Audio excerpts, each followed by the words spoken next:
भगवान की आरती क्यों की जाती है?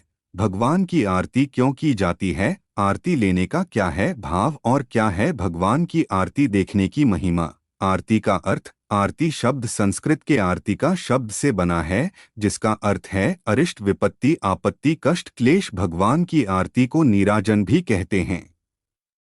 नीराजन का अर्थ है विशेष रूप से प्रकाशित करना।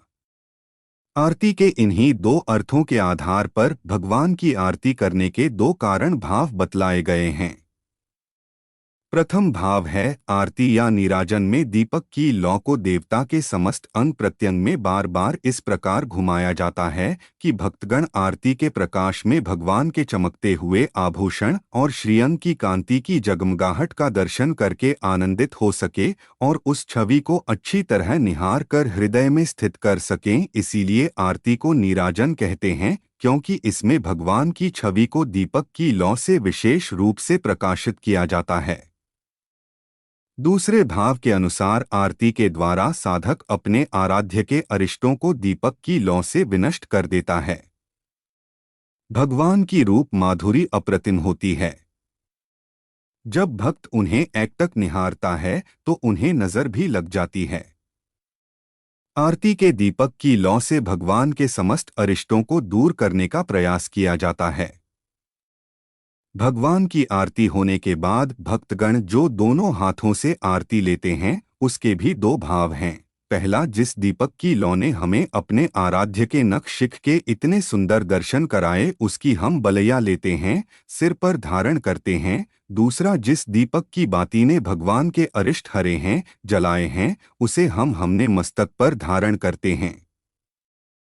कैसे करें भगवान की आरती? यह संसार पंच महाभूतों पृथ्वी, जल, अग्नि, वायु और आकाश से बना है। आरती में ये पांच वस्तुएं पंच महाभूत रहते हैं। पृथ्वी की सुगंध कपूर, जल की मधुर धारा घी, अग्नि दीपक की लौ, वायु लौ का हिलना, आकाश घंटा घंटी शंख मृदंग आदि की ध्वनि। इस प्रकार संपूर्ण संसार से ही भगवान की आरती होती है।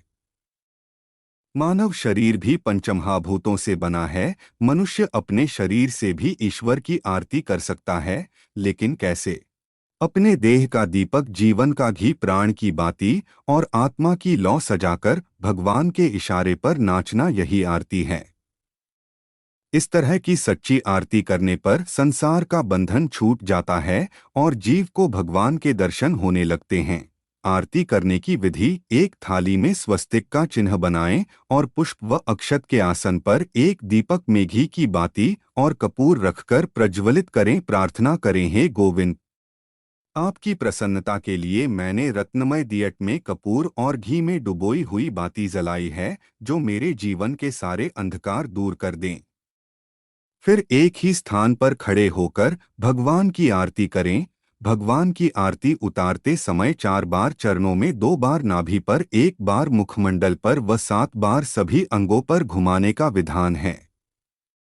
इसके बाद शंख में जल लेकर भगवान के चारों ओर घुमाकर अपने ऊपर तथा भक्तजनों पर जल छोड़ दें।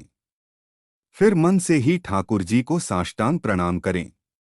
इस तरह भगवान की आरती उतारने का विधान है।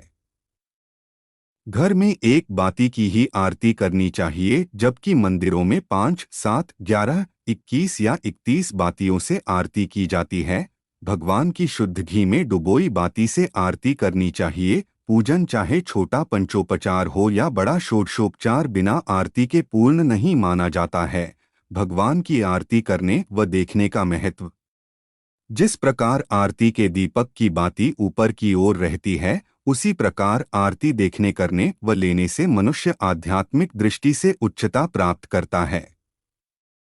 जो भगवान विष्णु की आरती को नित्य देखता है या करता है, वह 7 जन्म तक ब्राह्मण कुल में जन्म लेकर अंत में मोक्ष पाता है। कपूर से भगवान की आरती करने पर अश्वमेध यज्ञ का फल मिलता है, साथ ही मनुष्य के कुल का उद्धार हो जाता है और अंत में साधक भगवान अनंत में ही मिल जाता है। घी की बाती से जो मनुष्य भगवान की आरती उतारता है, वह बहुत समय तक स्वर्गलोक में निवास करता है।